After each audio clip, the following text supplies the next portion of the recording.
Aujourd'hui, l'Inde est le quatrième partenaire commercial du continent africain. En quelques années, elle a triplé ses investissements et multiplié les accords au point de rivaliser avec l'Occident et la Chine. Elle n'est plus seulement consommatrice, mais actrice centrale. Pour Alger, l'Inde n'est pas qu'un fournisseur d'armes. C'est une puissance qui partage la mémoire de la colonisation et une volonté d'autonomie. Ensemble, ils défient l'influence de Moscou, de Paris et même de Pékin. Ce changement reste discret, mais il est profond. En 2023, un accord discret entre l'Algérie et l'Inde a bouleversé la hiérarchie mondiale de la défense. L'Algérie, longtemps pilier russe et marquée par son histoire avec la France, se tourne soudain vers New Delhi. Ce choix rebat toutes les cartes. Et si le prochain centre de gravité du pouvoir mondial surgissait, non pas à Washington, Moscou ou Pékin, mais entre Alger et New Delhi? Derrière cette idée se cache une transformation silencieuse. L'Inde, désormais incontournable, bouleverse le jeu africain à un rythme inédit. Pendant des décennies, l'armée algérienne dépendait presque uniquement de l'arsenal russe. Mais la guerre en Ukraine a tout changé. Mais comment l'Inde a-t-elle réussi là où tant d'autres ont échoué? Pour comprendre, il faut revenir à la stratégie méthodique de New Delhi en Afrique.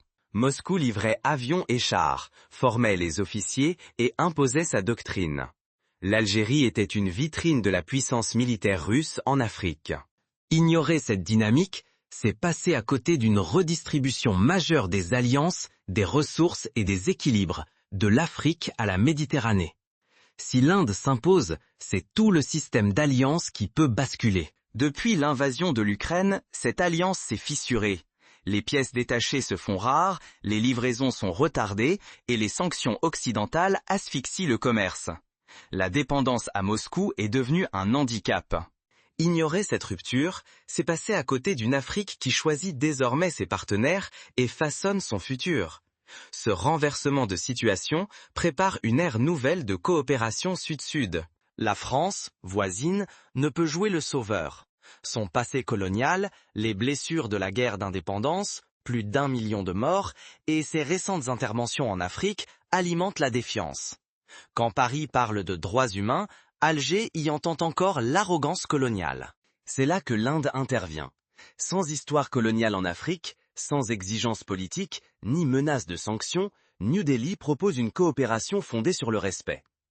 Pour Alger, c'est l'occasion de moderniser son armée sans renouer avec ses anciens maîtres, ni subir la crise russe. Mais comment l'Inde s'est-elle imposée en Afrique du Nord?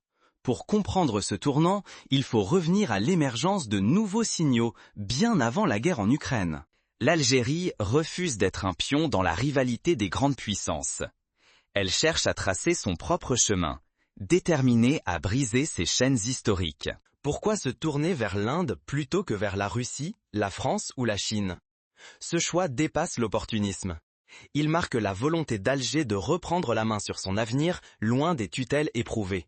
La France traîne le poids d'un passé douloureux. À chaque discours sur la démocratie, l'Algérie entend l'écho de la colonisation. Les blessures restent ouvertes, empêchant toute relation d'égal à égal. La Russie, autrefois fournisseur clé, n'inspire plus confiance. Les armes arrivent au compte-gouttes, les contrats sont fragilisés, la guerre en Ukraine épuise les stocks. Miser sur Moscou, c'est risquer la paralysie. La Chine investit dans les infrastructures, mais impose toujours ses règles. Son influence inquiète Alger, qui redoute une nouvelle dépendance. En choisissant l'Inde, l'Algérie vise la modernisation militaire et l'autonomie stratégique. L'objectif, échapper à la stagnation et affirmer sa souveraineté régionale. Face à ces géants, l'Inde propose une coopération fondée sur l'égalité et la non-ingérence. Les deux pays partagent une histoire de lutte anticoloniale, deux peuples décidés à écrire leur propre récit. Ce rapprochement inédit ne se fait pas sans résistance, ni conséquences pour les autres puissances. Voyons comment ces nouveaux équilibres inquiètent les acteurs traditionnels. Continuer avec la France, la Russie ou la Chine serait risqué. Retard, blocage, perte d'indépendance. L'option indienne ouvre de nouveaux horizons et renforce la position d'Alger sur la scène africaine et méditerranéenne. L'Inde devient le trait d'union entre l'Afrique, la Méditerranée, l'Europe du Sud et le Moyen-Orient. Ce nouveau lien bouleverse des équilibres établis depuis des décennies. L'Algérie, avec ses énormes réserves énergétiques et son littoral, s'impose comme acteur central. Son alliance avec l'Inde lui offre enfin une alternative crédible à la tutelle russe ou française, tout en desserrant aussi l'étau chinois. La percée indienne en Méditerranée n'est pas passée inaperçue. L'Union européenne, l'OTAN et les anciennes puissances observent avec inquiétude cette nouvelle dynamique qui rebâtit les liens sud-sud et redistribue les cartes d'influence. Pour l'Afrique, cet axe propose une troisième voie.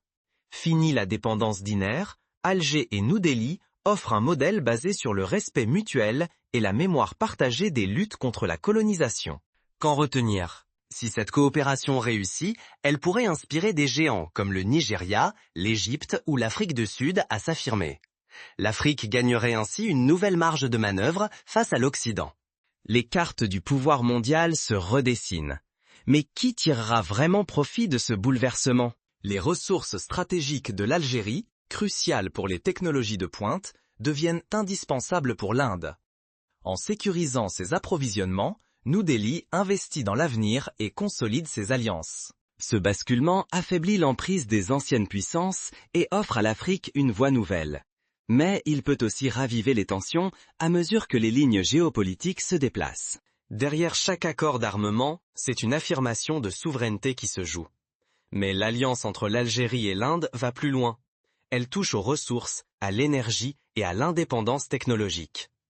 Ici, chacun façonne son avenir, loin de la domination des vieilles puissances ou des nouveaux géants comme la Chine. Pour l'Afrique, c'est l'opportunité d'accélérer la croissance de ses industries, qu'il s'agisse de défense, d'énergie ou de technologies avancées. L'exemple indo-algérien prouve qu'une coopération basée sur le respect et l'intérêt partagé est possible, sans retomber dans la dépendance. En devenant partenaire, l'Inde montre qu'une coopération sans arrière-pensée coloniale est réalisable. Ce message fort encourage tous les émergents. La coopération sud-sud peut apporter de vraies avancées, sans répéter les erreurs du passé. Pour la jeunesse africaine, cette dynamique ouvre un nouvel espoir. Maîtriser les technologies, créer de la valeur sur place et refuser d'être un terrain de jeu pour d'autres. C'est la promesse d'un avenir où l'Afrique trace sa propre voie sans avoir à choisir entre deux pôles.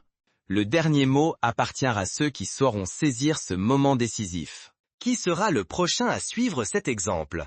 L'Algérie et l'Inde ont peut-être esquissé la première ligne d'un nouvel ordre mondial. Comment cette alliance a-t-elle pu voir le jour ? Et pourquoi maintenant ? Pour le comprendre, il faudrait remonter à la genèse de ce rapprochement discret. Pour les leaders africains, il devient crucial d'anticiper l'impact de ces alliances. Ignorer cette diversification, c'est risquer de rester prisonnier des anciens jeux et de subir à nouveau la pression extérieure. L'heure est à l'innovation et à l'indépendance. Le Sud-Sud n'est plus une formule, mais une réalité en marche. Les regards se tournent déjà vers d'autres capitales. Qui osera, à son tour, défier l'ordre établi ? Ce partenariat représente un tournant pour ces deux pays, mais aussi pour tout le Sud global en quête d'indépendance. Loin des anciennes tutelles, Alger et New Delhi bâtissent une alliance fondée sur le respect mutuel, la mémoire des blessures coloniales et l'ambition de façonner leur propre influence. L'avenir des influences mondiales est incertain. Mais suivre ces nouveaux fronts, c'est garder une chance de comprendre et d'agir. Ce qui commence entre Alger et New Delhi pourrait bien inspirer la prochaine vague de bouleversements géopolitiques. Chaque entente de ce genre ébranle la domination des puissances traditionnelles. Elle crée de nouveaux leviers économiques et ouvre de nouveaux horizons, notamment pour les marchés africains et pour une jeunesse avide de changement. Ignorer ce basculement, c'est rester spectateur d'un monde qui évolue sans nous.